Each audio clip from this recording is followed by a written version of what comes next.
আপনি দয়া করেন, একটুখানি আপনি মায়া করেন, আপনার এই ফারিস্তাগুলোকে মৃত্যু দেবেন না, আপনার এই ফারিস্তাগুলোকে মৃত্যু দেবেন না। আমার আল্লাহ পাক বলবেন, এ আমার দয়া, হে আমার মায়া, আমি আল্লাহ পাক বলেছিলাম আমি আল্লাহ, আমার কোনো শরীক নাই, আমি আল্লাহ হলাম অদ্বিতীয়, আমি আল্লাহ, আমার কোনো শরীক নাই। তাই আজ পৃথিবীর জমিনে আমি প্রমাণ করে দেব, দেখিয়ে দেব আমি আল্লাহ ছাড়া পৃথিবীর জমিনে আর কিছু আছে কিনা, আমি আল্লাহ ছাড়া আমার কাছে আর কিছু আছে কিনা। পৃথিবীর জমিনে আমার আল্লাহ হাত দিয়ে বলবে, এ জমিনের মানুষেরা দেখো, আজ সেই পৃথিবীর জমিনের বাদশাগুলো কোথায় গেল? আজ যাদের তোমরা ইবাদত করতে, যাদের তোমরা উপাসনা করতে, যাদের তোমরা প্রভু বলে মানতে, যাকে তোমরা রব বলে মানতে, আজ তোমাদের সেই রব, তোমাদের সেই প্রভু কোথায় গেল? যা তোমরা ইবাদত করতে, উপাসনা করতে, ডাকো ডাকো ডাকো, আমি রব, আমার সম্মুখে তাদেরকে ডেকে দাও। আমার আল্লাহ পাক যখন জিবরাইল, ইসরাফিল, মিকাইল এদের মৃত্যু দান করবে, আমার আল্লাহ পাক বলবে, বান্দা দেখো, যদি তোমরা সেই সময় জীবিত থাকতে, যদি তোমরা সেই সময় জীবিত থাকতে, প্রাণ ফেটে মারা যেতে, আমি আল্লাহ জিবরাইল, মিকাইলের মৃত্যু কেন দিলাম? বান্দা সেই সময় যদি তোমরা ওদের অবস্থাটা দেখতে, প্রাণ ফেটে মারা যেতে, আল্লাহ তাদের মৃত্যু দান করার পরে আজরাইল নিচে আমার আল্লাহ আরোহণ করছেন সিংহাসনে।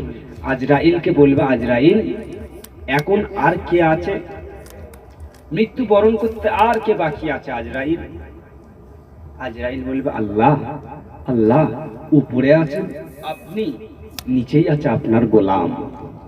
আল্লাহ উপরে আছেন আপনি, নিচেই আপনার গোলাম। আর পৃথিবীর জমিনে কেউ নাই, আসমানে কেউ নাই, জমিনে কেউ নাই। আল্লাহ আপনি আর আমি ছাড়া পৃথিবীতে কেউ নাই। আল্লাহ বলবেন, আজরাইল তাহলে মৃত্যুবরণ করতে আর কার বাকি আছে? উত্তরটা কি হবে? আর কার বাকি মৃত্যুবরণ করতে? আজরাইল নিজে নিজে। আজরাইলের, আজরাইল আমি ছাড়া তো আর কেউ নাই মৃত্যুবরণ করতে। আজরাইল তুমি তোমার নিজের জানটাকে নিজেই কবজ করো, নিজেই শেষ করো। মুসলমানের ছেলেরা, হে নবীর উম্মত, উম্মাতিরা, ওই সময় আজরাইল আলাইহিস সালাতু ওয়াস সালাম কাঁদো কাঁদো নয়নে আমার আল্লাহকে বলবেন, ও আল্লাহ, আমি তো পৃথিবীর জমিনের সমস্ত মানুষের জানটাকে কবজ করলাম, সমস্ত মানুষের জীবনটাকে হরণ করলাম। আল্লাহ এমন সময় যদি উপস্থিত হবে, আমি আমার নিজের জান আমাকে হরণ করতে হবে, তাহলে ও রব, ও আমার প্রভু, আমি আজরাইল এই জান হরণ করার কাজ নিযুক্ত আমি নিতাম না। আল্লাহ আমি যদি জানতাম যে আমার নিজের জান আমাকে হরণ করতে হবে, আমি তাহলে এই দায়িত্ব নিতাম না, এই দায়িত্ব আমি নিতাম না। আজরাইল আল্লাহকে বলছেন, আজরাইল তুমি তোমার জান নিজেই কবজ করো। মুসলমানের ছেলেরা, এ নবীর উম্মত উম্মাতিরা, আমার হাবিবুল্লাহ, আমার আকা মাওলা ওই সময় জানিয়ে দেয়, এ নবীর উম্মতেরা তোমরা শুনে রেখে দাও, আমি রাসূলুল্লাহ জানালাম, পৃথিবীর জমিনে যদি ওই সময়ে কোনো মানুষ জীবিত থাকতো, পৃথিবীর জমিনে যদি ওই সময়ে কোনো মানুষ জীবিত থাকতো, আর আজরাইলের মৃত্যুর সংবাদ, আজরাইলের মৃত্যু যদি দেখতো, নিজের প্রাণ পেটে নিজেই মারা যেত, যে আজরাইলের মৃত্যু কতটা কষ্ট, নিজের জান নিজেই হরণ করছে, সেটাই কত কষ্ট, সেটাই কত কষ্ট। আজ আমরা মুসলমান নিজের মৃত্যুর কথা ভাবলাম না, আমাকেও চলে যেতে হবে, আমার জান কবজ হবে, আমি পৃথিবী থেকে বিদায় নেব, এটার কথা আমি আপনি ভাবলাম না। কি করবেন সেই সময়? নিজের জান হরণের সময় ওই কষ্ট সহ্য করার মতন ক্ষমতা আছে তো আমার আপনার? আমার আপনার ওই কষ্ট হরণের ক্ষমতা নাই, পারবো না। পবিত্র হয়ে যান, চেঞ্জ হয়ে যান, আদর্শ পরিবর্তন করেন। এটাই আমাদের আদর্শ পরিবর্তন হওয়ার একটি সুযোগ, সময়। এরপরে আর নয়। কবে আর পরিবর্তন হবে? মৃত্যুর পর। মৃত্যুর পরে পরিবর্তন হওয়ার আর সুযোগ থাকবে না, সুযোগ নাই। নবীর উম্মতেরা, এ মুসলমানের ছেলেরা, আল্লাহ পাকের নবী বলেন, এ আমার সাহাবীরা শুনে রেখে দাও, আমি রাসূলুল্লাহ তোমাদেরকে জানিয়ে দিলাম, আমি হাবিবুল্লাহ তোমাদেরকে ঘোষণা দিলাম, পৃথিবীর জমিনে একটা উম্মত যদি আমি রাসূলুল্লাহ আমাকে অনুসরণ করে, একটা উম্মত যদি আমি হাবিবুল্লাহ আমাকে অনুসরণ করে, ওই উম্মতটা হবে সেরা, ওই উম্মতটাই হবে উত্তম। কারণ হলো আমি রাসূলুল্লাহ, আমি হাবিবুল্লাহ, আমার আদর্শটা হলো আমি রাসূলুল্লাহ উত্তম। সুবহানাল্লাহ। আমি রাসূলুল্লাহ, আমার আদর্শ উত্তম। তাই আমার আদর্শ যে ফলো করবে সেও উত্তম হবে, সেও সুন্দর পরিবর্তন হবে। আমাদের অনুসরণ করতে হবে আমার রাসূলকে, আমার হাবিবকে। এ নবীর উম্মত-উম্মতীরা, আজ আমরা কার অনুসরণ করলাম? কার অনুসরণ করে পৃথিবীর জমিনে আমরা চলাফেরা করলাম? না না না, আমাদের অনুসরণ করতে হবে আমাদের নবীকে, আমাদের অনুসরণ করতে হবে আমার হাবিবকে। এ পর্দার আলে মায়েরা, একটুখানি শুনে রেখে দাও, উমাইয়া যুগ, ওই সময় ছিল উমাইয়া যুগ। ওই উমাইয়া যুগে একজন মহিলা ছিল, যে মহিলাটা হলো রাবেয়া বাসরি। ওই রাবেয়া বাসরি কোনো ধন সম্পত্তি ঘরের সন্তানই নয়। ওই রাবেয়া বাসরি কোনো সৌন্দর্যমণ্ডিত একজন মহিলা নয়। ওই রাবেয়া বাসরি পিতা কোনো বড়লোক মানুষ ছিল না, অথচ ওই রাবেয়া বাসরি ছিল একজন কৃতদাস। ওই রাবেয়া বাসরি ছিল একজন অনাথ গরিব। ওই রাবেয়া বাসরি ছিল একজন বন্ধা মহিলা। ওই রাবেয়া বাসরি ছিল কালো কুৎসি। ওই রাবেয়া বাসরিকে ছিল দেখতে খুবই খারাপ। এ নবীর উম্মত-উম্মতীরা, ওই রাবেয়া বাসরিকে কত খারাপ দেখার পরে ওই উমাইয়া যুগের খলিফাদের একজন স্ত্রী ছিল রমণী সুন্দরী। ওই উমাইয়া যুগের অনেক মহিলা ছিল অনেক সুন্দরী, তথাপিও উমাইয়া যুগের কোন মহিলার নাম ইতিহাস স্মরণ রাখে না, পৃথিবীর কোন মানুষের স্মরণ রাখে না। যুগের পর যুগ ধরে ওই রাবেয়া বাসরিকে পৃথিবীর জমিনের মানুষ কেন স্মরণ রেখেছে? কেন? সে ছিল কৃতদাস, সে ছিল কালো কুৎসি, দেখতে খারাপ। তারপরেও তাকে যুগের পর যুগ ধরে মানুষ স্মরণ রেখেছে, ইতিহাসও স্মরণ রেখেছে। কিন্তু উমাইয়া যুগে কত মহিলা এলো গেল, সুন্দর রমণী সুন্দরী ছিল, খলিফাদের স্ত্রীও ছিল। এই উমাইয়া যুগে সেই খলিফা স্ত্রী ছিল না। স্ত্রী রাবেয়া বাসরি কোন খলিফার স্ত্রী ছিল না, তথাপিও তাকে স্মরণ রেখেছে। কেন? আমার আল্লাহর উপাসনা করেছে, ইবাদত করেছে।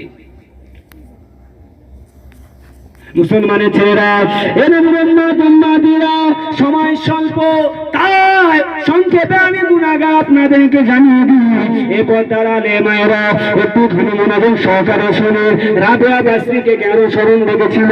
ওই রাবেয়া বাসরি আমার আল্লাহকে স্মরণ করেছিল, আমার আল্লাহকে স্মরণ রেখেছিল। এ নবীর উম্মত-উম্মতীরা, আমার আল্লাহকে কেমন স্মরণ করেছিল? না, ওই রাবেয়া বাসরি ইবাদতের জন্য নিজের স্বামীর হকটাকেও নষ্ট করেনি।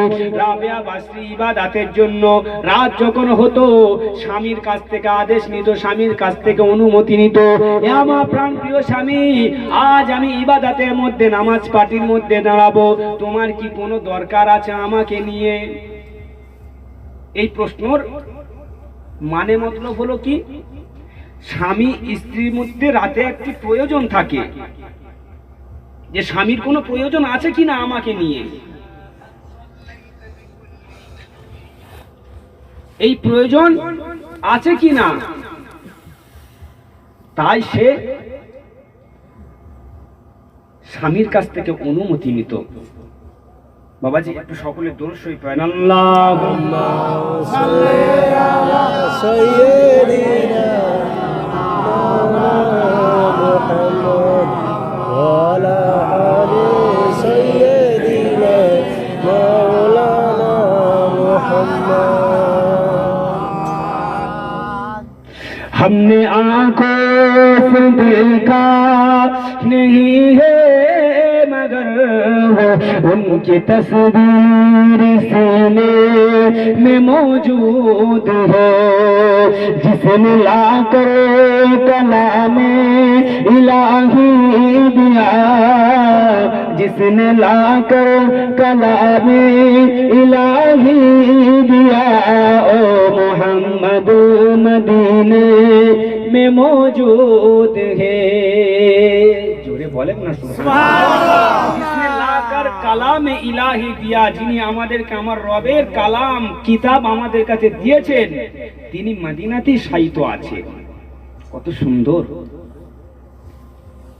फूल खिलते हैं पर के सल्ले अला चूम कर कह रही है ए बात सवा ऐसी खुशबू चमन के गुलों में कहा ऐसी खुशबू चमन के गुलों में कहा जो नबी के पसीने में मौजूद है अल्लाहुम्मा सल्ली अला سيدنا مولانا محمد وعلى آل سيدنا مولانا محمد মুসলমানের ছেলেরা এ নবীর উম্মত উম্মতিরা সংক্ষেপে আমি আপনাকে জানাই আল্লাহ পাকের নবী আল্লাহ পাকের রাসূল পৃথিবীর জমিনে দিন আমাদেরকে দিলেন ইসলাম শরিয়াত আমাদেরকে দিলেন এই শরিয়াত পেয়ে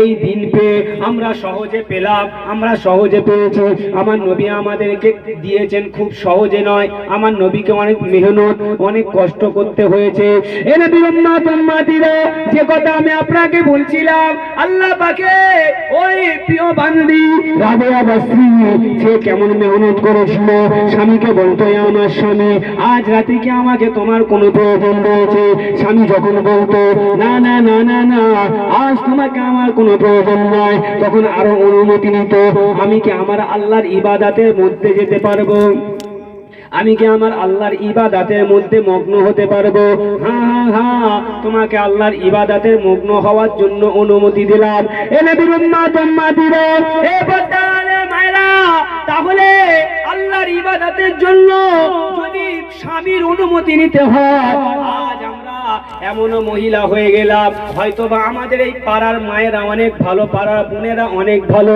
অন্যান্য জায়গায় আমাদের পাড়ার দিকে দেখা যায় স্বামীর অনুমতি তো দূরের কথা বাড়ির গার্জেন শ্বশুরের অনুমতিরও প্রয়োজন মনে করে না বাজারে চলে যায় ড্যাড কোথায় আবার নিজের বাজার করে ঈদের শপিং করে সব করে তথাপিও স্বামীর অনুমতি নেয় না বাজার ঘাটের দিকে চলে যায় স্বামীর অনুমতির প্রয়োজন মনে করে না এ পর্দার আলে মায়েরা বলো ওই রাবেয়া বসরির সাথে তোমাদের কি কোনো মিল আছে রাবেয়া বসরি যদি আল্লাহর ইবাদতের জন্য ও তার স্বামীর যদি অনুমতি নিতে পারে আজকের আমরা পৃথিবীর জমিনে এখানে সেখানে ঘোরাফেরার জন্য বার হয়ে যাব তারপরেও নিজের স্বামীর প্রয়োজন নিজের স্বামীর অনুমতি নেওয়ার প্রয়োজন মনে করি না এবার দাঁড়ালে মায়েরা স্বামী হলো তোমার পীর স্বামী হলো তোমার সব যদি ফুরফুরা পীর এসে তোমাকে বলে তুমি এদিকে যেও না স্বামী যদি তোমাকে বলে এদিকে তুমি যাও পীরের কথা তোমার নেওয়া চলবে না স্বামীর কথা আগে গ্রহণ করতে হবে পীরের থেকে স্বামীর কথার গ্রহণ তোমার কাছে আগে আমি পীর বিরোধী নয় তবে হ্যাঁ যেটা সত্য সেটা আমার বলার প্রয়োজন স্বামী তোমাকে যে আদেশ করবে সেটাই তোমার জন্য শিরোধার্য আর পীর যদি তোমাকে অনুমতি দেয় তোমাকে ওটা হারামটা খেতে হবে তোমাকে হালালটা ভক্ষণ করতে হবে না ছেড়ে দিতে হবে স্বামী যদি বলে না না না তোমাকে পীরের কথা মান্যতা করতে হবে না, ছেড়ে দিতে হবে। পীরের কথা থাক, স্বামীর কথা তোমাকে রাখতে হবে।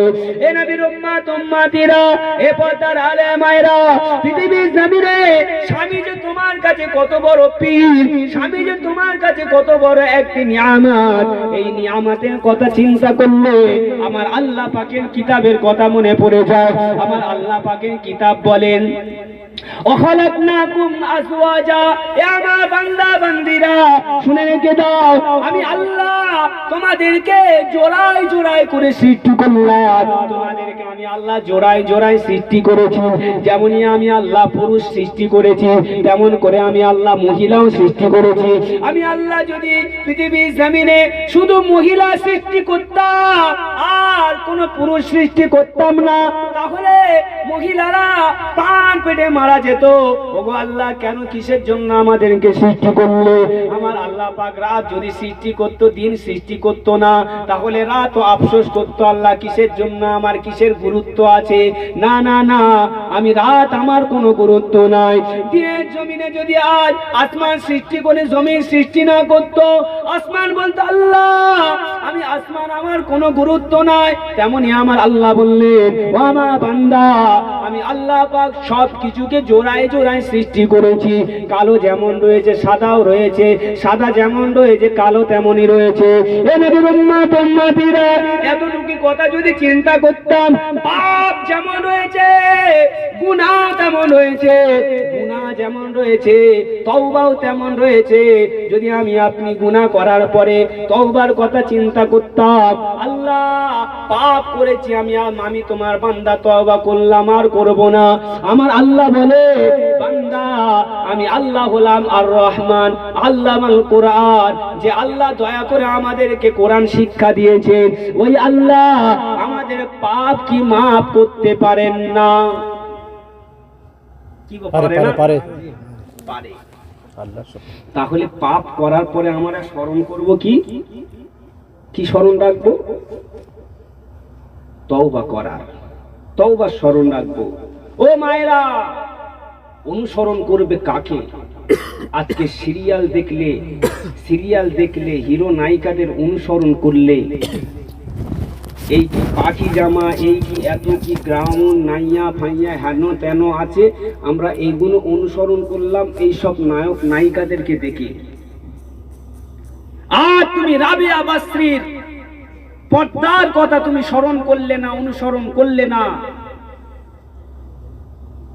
তুমি জান্নাতের কথা ভাবো না, জাহান্নামের কষ্টের কথা তুমি ভাবো না। মা, পরিবর্তন হতে হবে, চেঞ্জ হতে হবে। যদি চেঞ্জ আদর্শকে না করতে পারি, তাহলে আমরা কখনো কখনো পৃথিবীর জমিন থেকে আল্লাহ পাকের জান্নাতের সুসংবাদ পাবো না। আমরা এখানে বসে আছি, আমরা জান্নাতি না জাহান্নামী? আল্লাহর কোরআন দ্বারা প্রমাণ পাওয়া যায় যে আমরা জাহান্নামী না জান্নাতি, বোঝা যাবে। কোরআন থেকে প্রমাণ করা যাবে যে আমরা জাহান্নামী না জান্নাতি। আজ তো মানুষ জ্যান্ত থাকা অবস্থায় ধরা যাবে। কিন্তু বাবাজি ভাইয়েরা, আমি গুনাহগার, সময় খুবই স্বল্প, খুবই অল্প, তাই বেশি সময় আমি দিতে পারবো না। আমি এখান থেকে আবার সেই সংগ্রামপুর ওখানে হাজিরা দেব, তাই আমি বেশিক্ষণ সময় আপনাদেরকে দিতে পারবো না। গুনাহগার, আমাকে মাফ করবেন, ক্ষমা করবেন। কারণ আমার ভাই আমাকে ফোন করেছিল, আমার শাহজাহান আমার খুবই কাছের বন্ধু, খুবই কাছের বন্ধু। কারণ আমাদের একই সাথে থাকা, একই সাথে পড়াশোনা, একই সাথে একই রুমের মধ্যে আমাদের খুবই পরিচিত। আপনাদের পাড়ার সন্তান, আলহামদুলিল্লাহ, দেশ বিদেশে আমার শাহজাহান ভাইয়ের নাম রয়েছে, পরিচিত রয়েছে। আপনাদের গর্ব হয় না? আপনাদের পাড়ার সন্তান, আপনাদের সন্তান, আপনাদের ঘরের ছেলে দেশ বিদেশে ভ্রমণ করে, এখানে সেখানে যায় জলসার উদ্দেশ্যে, তদবিরের উদ্দেশ্যে। আপনাদের গর্ব হয় না? আনন্দ লাগে না? কারণ আমাদের বাড়ির সন্তান, যেমন আমি মন্দির বাজারের ছেলে, এখানে আসি ওখানে যাই, কত দূর দূরান্তে ছুটি, তাদেরও যেমন গর্ব হয়, আপনাদেরও আনন্দ পাওয়া দরকার যে আপনাদের বাড়ির সন্তান এই শাহজাহান দেশ বিদেশ ঘুরছে। আপনাদের আনন্দ হয় তো নাকি? আনন্দ হয়। তেমন আগামী দিনে আল্লাহ পাক আমাদেরকে এই মাহফিলের জন্য যেন কবুল করুক, বলেন আল্লাহুম্মা আমিন। আমরা পাপ থেকে বাঁচতে পারবো, আমরা অন্যায় থেকে বাঁচতে পারবো এই মাহফিলের কারণে। আগামী দিনে আমরা পরিবর্তন হওয়ার চেষ্টা করব ইনশাআল্লাহ, পরিবর্তন হব ইনশাআল্লাহ, চেষ্টা করব ইনশাআল্লাহ। আমি বিদায় নেব। আমি আমার শাহজাহান ভাইকে অনুরোধ